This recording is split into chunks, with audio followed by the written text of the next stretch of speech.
All right, we are back with another pick'em video, and we did it again. 4-0 sweep. If you've been watching the past like 2 weeks, you would probably think I'm literally like a savant or something, or like a prophet of some sorts from the future, because we've been absolutely killing it. It's been ridiculous, this run that we're on. Now, we did have an 0-2 video yesterday. Again, I'm very transparent in every single one of my videos. I show the plays I give out every single time.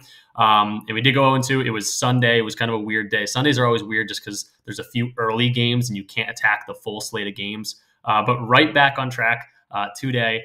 4-0. Draymond. Honestly, these were all pretty easy crushes. The Mason Plumlee one was the only one that was kind of a little bit of a worry here, a little bit of a sweat. And it actually ended up playing exactly as I thought. Didn't play the fourth quarter at all. They went to Daniel Tice. They went to Amir Coffey. Zubats didn't even play this game. So we thought Zubats was going to play. He came onto the injury report later in the day. But Mason Plumlee still goes under. And again, Draymond crushes, Trey crushes, Kyrie crushes. So absolutely ridiculous run that we're on. If you guys want to join the community that we've been building, you definitely can go jump over to the Discord. I'm in the post your win section, but we had an awesome day. Obviously, a ton of green when you go 4-0 in the video picks, but we actually had a crazy day in general, just because we had the way I typically do it is I attack the board early, so around 1 a.m.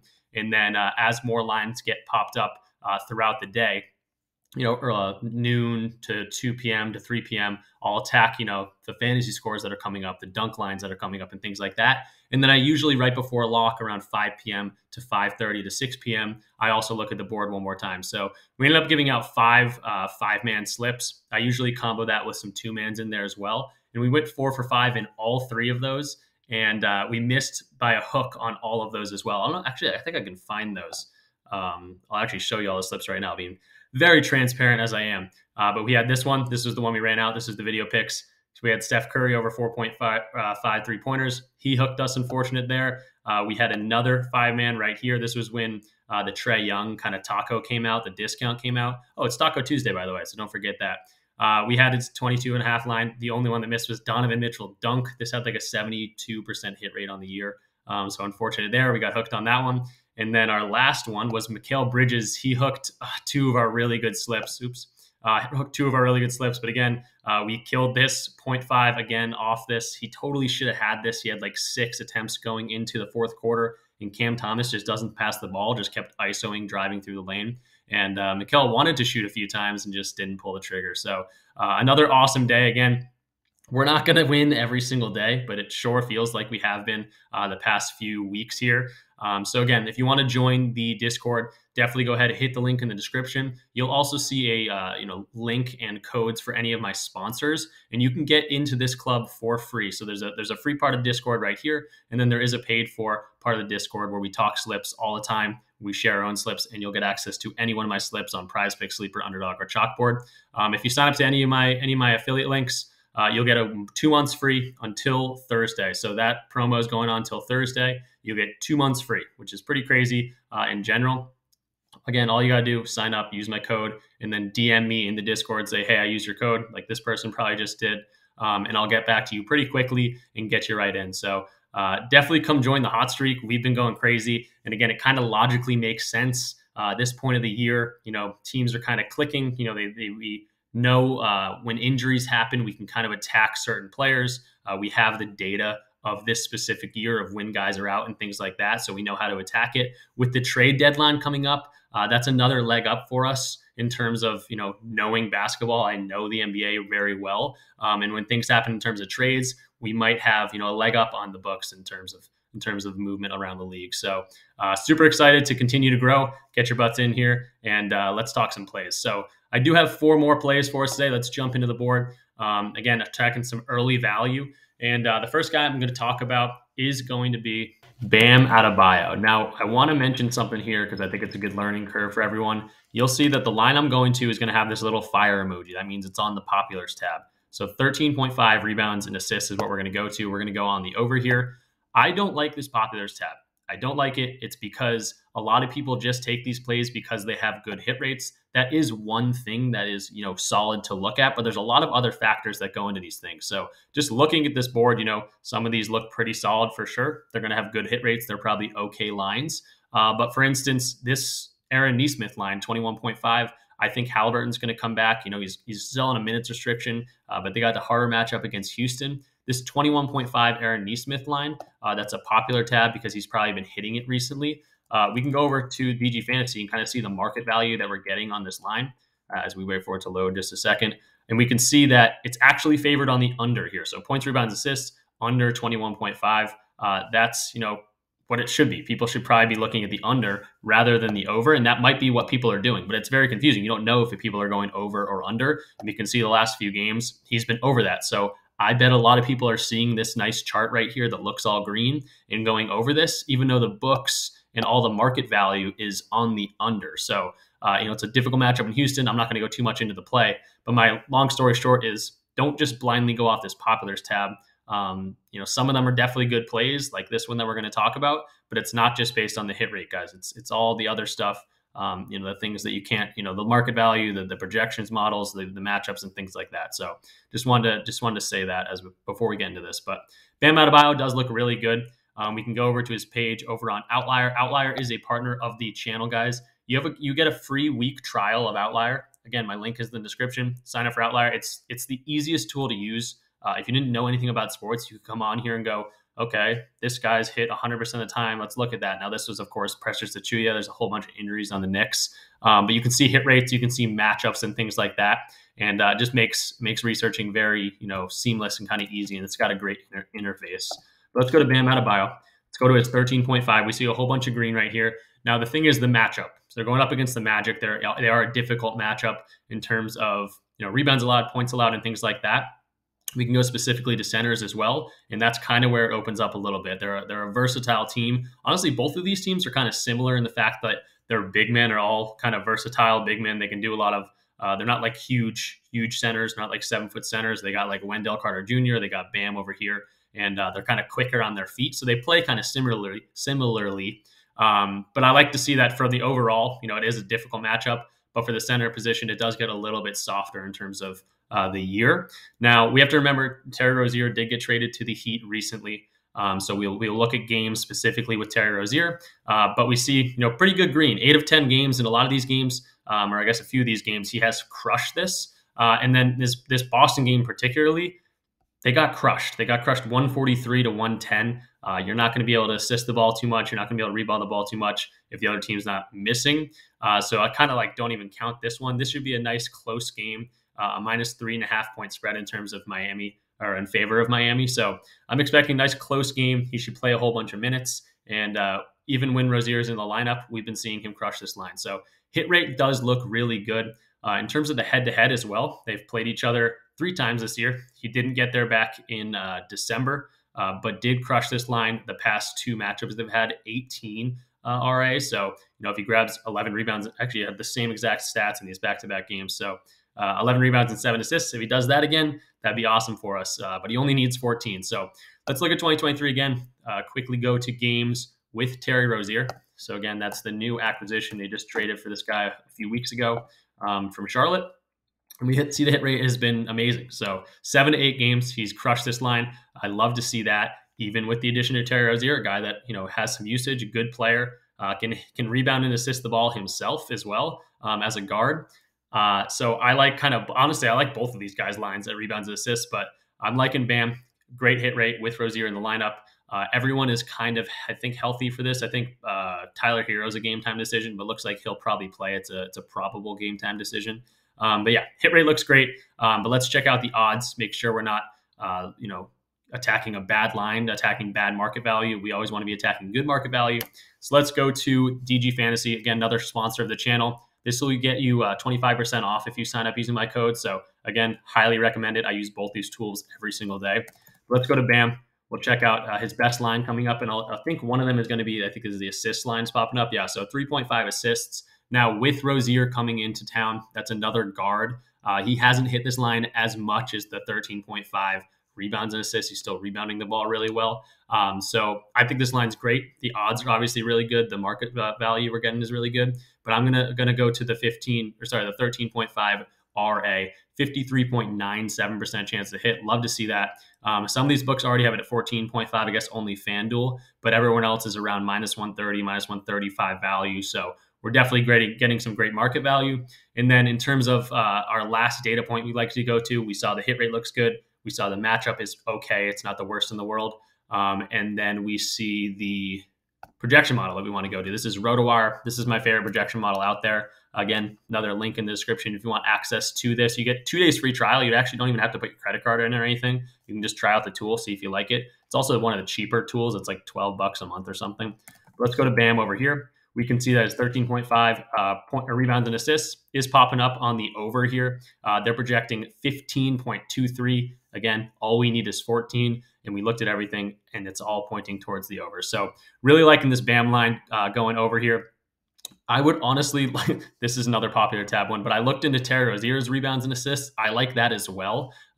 If you want to choose one of these guys, I wouldn't go to both of them, even though they've both been hitting. I do just like the BAM one a little bit better, but there's Rozier line as well. If you want to go to Rozier, I don't mind that either. But that's going to be our heat line for today, our first line for the day. And the next guy we're going to go over is going to be Josh Hart. This is another thing, guys. A lot of YouTubers just give out 2 plays. Very, very commonly, they just give out 2 plays. I feel like I'm one of the only, or not only, but few people that do give out 4 or 5 plays consistently. And that's just because I want to be able to let you guys hear what I say about these, and then you can pick and choose your favorite too. You don't have to tail me exactly. Some people are like, tail me exactly, or else you're going to lose. You're definitely going to lose. I just want you guys to see what I'm saying, see what I'm seeing, and then you can go ahead and decide, hey, I want to take all of them. I want to take, BAM and Josh Hart and, fade the other 3. It's all to you. I just want to give you guys as much value as possible. So Josh Hart, 12.5 points. I'm going to be going under here. And just right off the bat, Josh Hart doesn't shoot the ball that much, except for last game, but we'll talk about that. There are a whole bunch of injuries for the Knicks. Do want to show that real quickly. This is RotoWire's just kind of lineup page. You can check this out for sure. This is for tomorrow. We're not shifted into today just yet, but we are going to the Knicks. We have a bunch of injuries. OG Anunoby is still out. Julius Randle obviously has been out. Mitchell Robinson's out for the entire season, and we got Quentin Grimes out. So definitely a bunch of injuries to think about. But Josh Hart has been kind of playing a facilitator role, kind of like a Draymond Green type of role. But he just doesn't shoot the ball all too much, doesn't score the ball all too much, and it's been pretty consistent the entire year. So let's open up Josh Hart's page and kind of look at, how he's been doing recently with all these guys out and things like that. And you can see the entire year, pretty much 90% of the games he's gone under this. So let's go check out his chart. You kind of see it visually. 9 of the last 10 games he's gone under this. He did have a 14-point game against Miami when they dropped 125 points. So the hit rate's looking awesome. Really, really good. In terms of the entire year, it's 90%. You're not going to see a line like this very often. Now, there is a whole bunch of injuries that we'll talk about. But the thing we want to look at next is his shot attempts. As you shoot the ball a lot, maybe he's just shooting horribly throughout the whole year. And it's really not. He's shooting 41%. That's not too great. But he just doesn't shoot the ball all too much, except for last game where he shot 16 times, but he only had 12 points. So I expect him to shoot 6, 7, 8 shots maybe again. Maybe be a facilitator against Memphis here. But I don't expect 16 shots again. Even if he does, though, he didn't even get it last time. So I love this line. I would very much expect this to go to 11.5. This line's been around 10.5 all year, even with all these injuries popping up. We can look at all the injuries, but it won't even matter because the hit rate's insane on the entire year, 90%. He's only gone over this 5 times the entire year. So I'm loving this Josh Hart spot. They are also going up against Memphis. They're 13.5-point favorites. This one could be over before the third quarter, and he doesn't get the minutes anyway. So Memphis is also dealing, if you think the Knicks are dealing with injuries, go look at Memphis. They have probably the longest injury list I've ever seen ever. They've been dealing with injuries all season. They're kind of hanging it up for this season. John Morant missed the first 25 games. They were horrible. He came back. Now he got injured. I think he tore his shoulder or something. But now they're just sitting everyone. Marcus Smart, Desmond Bane, Jaren Jackson Jr. probably won't play. He's now been out. I bet if you went up to a pretty, not like a novice NBA fan, someone that watches a decent amount of NBA, they probably wouldn't know 4 out of 5. They might know Luke Kennard. I'd give them Luke Kennard. Everyone else, they probably wouldn't even know. So this game could be over very quickly. Minus 13.5 spread. Knicks are at home. So I love this line. Under 12.5 for Josh Hart. Let's make sure we're getting some good value, but everything looking good in terms of hit rate, in terms of matchup and things like that. So let's go to Josh over here. Josh Hart. So they have a few lines popping up. In terms of market value, it's not like amazing. It's not like popping off the page, but we are favoring the under here. 51.98% chance to go under in terms of the market value odds. Pinnacle, everyone else has got this around -120 to -125 odds. So again, slightly favored on the under in terms of the odds. But just thinking about it as someone that knows the NBA pretty well, I don't think he's going to shoot that much. This game might be over quickly. So I really like it. So the odds are definitely favored on the under, but it's nothing too crazy. Now let's go to our RotoWire projections, see where they're thinking. And let's go to Josh Hart here.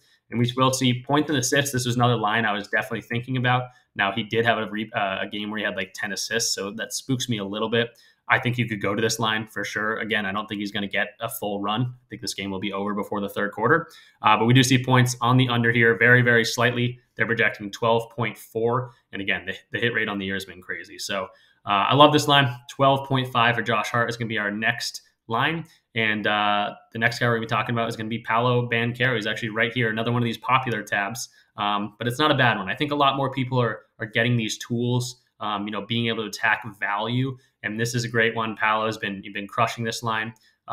There's been a whole bunch of injuries for the Orlando Magic kind of throughout the whole year, people coming in and out of the lineup. Paolo's kind of been the only consistent guy in there, or one of the only consistent guys. But let's go check out the hit rates. We're going to be going over this line. He's been crushing it, and let's check him out on Outlier. So let's go to Paolo Banchero. And we can see a 54% hit rate on the entire year, but really, really good lately. He's kind of finding his groove. The team is healthy. Everyone's kind of playing. So he's really been hitting this lately. 8 of the last 10 games. Again, this is probably why it's on the populars tab. But the hit rate's looking really good. Also, whenever I go to assist line, I like to go to this little website over here. It kind of shows the players that if you're getting assists, who are you assisting? So I looked up Paolo Banchero here, and Franz Wagner's kind of his best assist target on the year, 60 assists on the year to him. And Wendell is another one of the better ones in terms of per game. So I like Wendell. They play really well together. I like Franz. They play really well together. And we go back over there, we can see when we plug Franz in here, we can see this 80% actually goes to 90%. So a little bit better with Franz. They've been playing really well lately. They've either won games or they've been very close to winning. They beat Detroit. They beat Minnesota, one of the best teams in the league. They obviously beat the Spurs, lost a close one to Dallas. Go ahead and beat Phoenix. So they've been playing really well. They're clicking, and Paolo is, definitely has the highest usage rate and playing really well with the whole team, kind of back healthy. So love to see that. And then when we want to plug a Wendell in here as well, we can look at the entire year when Wendell's been here, but 67% of the games that Wendell's played, he's gone over this line. And a lot of those games that he's missed, he's gotten 4. So again, if he doesn't get this line, I expect him to get 4. He should get at least close here. But all we need is 5, and it's looking really good. If there's an alt line, if you want to go on chalkboard, they can do alt lines. Or if there's like a goblin at 3.5, if you really just want like a lock, again, nothing's a lock. I hate using that word. But if you want like a really good percentage chance to hit, 3.5 is looking really, really good here. But at 4.5, I'm really liking this. So hit rate looks really good. Talking quickly about the matchup, this is against Miami. They give up the 17th, most assists per game or per team, whatever. They give up 26.8 to the small forward position. This does get a little bit better now. I really only look at positional data when I'm looking at true centers and true point guards. In the middle here, it gets a little bit, positionless. But to small forwards, that's another good data point to see. They've played this team 3 times this year. And I'm not looking too much into these 3 games because they were last year. But 3 times this year, he had 8 assists back in December. He had 6 assists against these guys back in January, so about a month ago. And then recently when they played about 3 weeks ago or so, he did only have 2. But Orlando won that game pretty handily, about a 20-point victory. He got 31 minutes still, but if this one's close throughout, you could probably see a little bit more time. So 3.5-point spread. I'm loving his chances of playing a decent amount.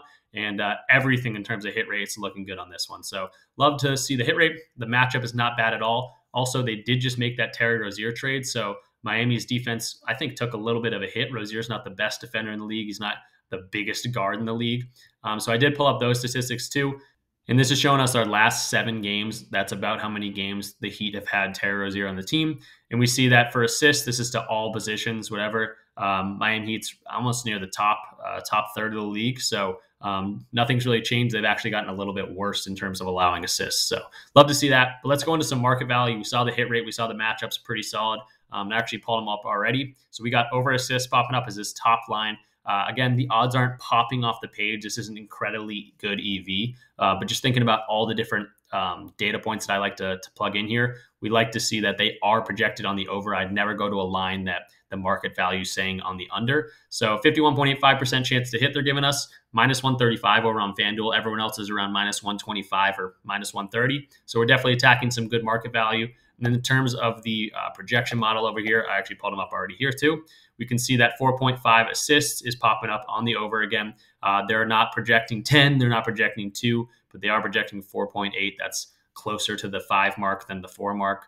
So we love to see that. Obviously, the hit rate's incredible too, as we looked at. But yeah, Paolo is going to be our third play. And if you want to just pick and choose from these, or if you want to take all 3 of these, I think that's totally fine. But I did want to point out an opportunity for us, I think, that we're getting. This might be more personal. I've kind of read into it. But I think Tyrese Halliburton's first half statistics are kind of being undervalued here. And it's because there's been a question mark for him. So if you don't know what's going on with Tyrese Halliburton, first of all, he's questionable for this game. We can see right here, he's questionable for this game. He's been questionable for the past few games, but he has been playing. And he's got this hamstring injury. He's got this hamstring that he's been dealing with. He got injured, kind of strained it, missed a few games, tried to come back, but then ended up missing like a bunch more games because he came back a little bit too early. So they're definitely nursing this injury, and his minutes have been decreased. He's on a minutes restriction. Now, what people usually do when they're on a minutes restriction is they go through their warm-ups, they get their body ready, and they play their normal-ish minutes in the first half. And then in the second half, that's where they kind of lose their minutes. And that's what he's been doing, which is why, this line, I think, is too low. We can go over to his game log right here. I have his first half game log popped up, and that's what he's been doing. So this game against Boston, when he returned, he played 16 minutes in the first half, but wasn't able to end the game. And it was a game that they lost against Boston, and it was kind of a closer game. Same thing happened in this game. The New York Knicks game, he played 16 minutes in the first half, only ended up getting like 4 or 8 minutes in the second half. He couldn't close the game. His teammate, he thinks that he could have helped his team win if he was in that game, but he couldn't end the game. So he was frustrated. He talked to the coaching staff. They said, okay, we'll switch it up. You'll play most of your minutes in the second half. He came out. He didn't even play the first quarter in this game. Ended up getting 8 minutes in the second quarter, and then played a little bit more in the second half, but not as much as he wanted to because Sacramento came out and they built up a good lead. So that kind of backfired on them because he wasn't able to end the games, the close games, but they weren't able to be in a close game because he sat at the beginning of the game. So they went back to their guns, played him 15 minutes in the first half against Charlotte. I think that's what they're going to do again in this one. Again, they tried to kind of appease to him and go with what he wanted to do so he could try to end games. But what happened is they just weren't even in the game. So I think they're going to give him the 16, 15 minutes that he's been getting. And if he does do that, if that's what happens, again, I kind of read about this, what the coach said and things like that. This could be me totally speculating, but I think they're going to go back to this 15, 60 minutes in the first half. And if he does do that, he should crush this line. So let's go to Halliburton really quickly. This is going to be a longer video. I'm sorry about that. But let's go to his first half, 11.5. We can see the hit rate's been incredible. 80% of the last 10 games. So we see him right here against Charlotte. That's when he got his normal minutes. Against Boston, against New York, this is since the injury. He's still crushed this line. This was against Sacramento. This is the game he only played 8 minutes in the first half. Didn't even play the first quarter. And he honestly almost got there anyway. And in terms of the full year, this hit rate's insane. He is going up against Houston, which is a tougher defense. But he's been crushing this line regardless of that. He doubles this line. He's an all-NBA type player. So if he gets his, normal run, if I'm reading into this correctly, I think he's going to go back to that 15, 16. Maybe they'll give him 12. Even if he gets 12 minutes, I think he can crush this line. And really loving the spot for him. And again, I'm kind of reading into the narrative, but I think we're getting an edge because of it. So Halliburton should crush this line, assuming he gets his normal minutes or even close to his normal minutes is what it comes down to. Or if he even plays this game, he has a game time decision. So I love this Halliburton line. We can't go to the market value because it's a first half stat. But we can go to the projection model, kind of see what they're looking on or thinking about for this line in general. And we do see a lot of blue. They're projecting his overs in terms of all categories here. So that's good to see. I wouldn't go to his full game just because I think he's going to play all these minutes in the first half and then not play as much in the second half. In terms of market value, actually, in certain of the full game stats, a lot of it is on the over. So if you wanted to look at full game, if you think what I'm talking about is BS or you don't agree with it, I would go to his full game. I think he's going to be fine.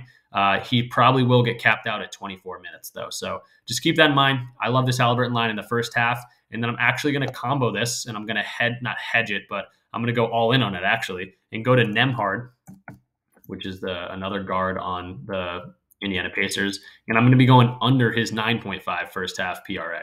So I'm going to go over on Haliburton's first half PRA. I'm going to go under on Nembhard. Now, if Haliburton gets ruled out, Nembhard will probably go over this line. If Haliburton plays mostly in the second half, which is not what I think is going to happen, but if he does, I think Nembhard will probably go over his first half line. So again, this is maybe more of a flex play or a stacking opportunity here. But I like Nembhard on the under. We'll quickly go look at his page. I'm not going to take too much time just because this video is already a million years long. But let's go to Nembhard, pull up his first half stats. The guard rotation in Indiana has kind of been all over the place. So we do see, some red games. That's with games without Haliburton. Let's go to games with Haliburton. And we can see that 80% of the last 10 games he's gone under this, 81% on the entire year he's gone under this. And again, the minutes have been all over the place. He got 6 seconds of playing time in this game, so didn't even make the rotation. And then he started this game, but only got 2 rebounds and 1 assist. So again, we read into this. I looked at what the coach said. I looked at the game logs. They tried to do this, play him in the second half more. It didn't work out. I think they're going to go back to like what they've been doing. So I like this little combo. If you don't want to take it, I totally understand. But those are going to be our 5 plays. And then in terms of the projection model for Nembhard, I'll throw that in there too. Nembhard, again, this is full game, but they are projecting the under on the full game stats. So do like to see that. But yeah, those are our 5 plays. Again, Bam Adebayo over 13.5 RA, Josh Hart under 12.5 points, Paolo Banchero over 4.5 assists, and then kind of our little stacking combo here with Tyrese Haliburton over first half points, rebounds, and assists, and then Andrew Nembhard under points, rebounds, assists first half. But that will do it for this one. Again, some early value. If you want to jump in the Discord, I always attack the slate of games early. Then I'll go on to attack the game midday. And then kind of before the games start, I'll see if we're getting any more dunk lines, free throw lines, fantasy scores, things like that. So definitely go check out the Discord. Hit my links in the descriptions for any of the deposit matches for Chalkboard, Sleeper, PrizePicks, any of those things. I'm going to pull up the announcements tab here. These were just a bunch of wins from today.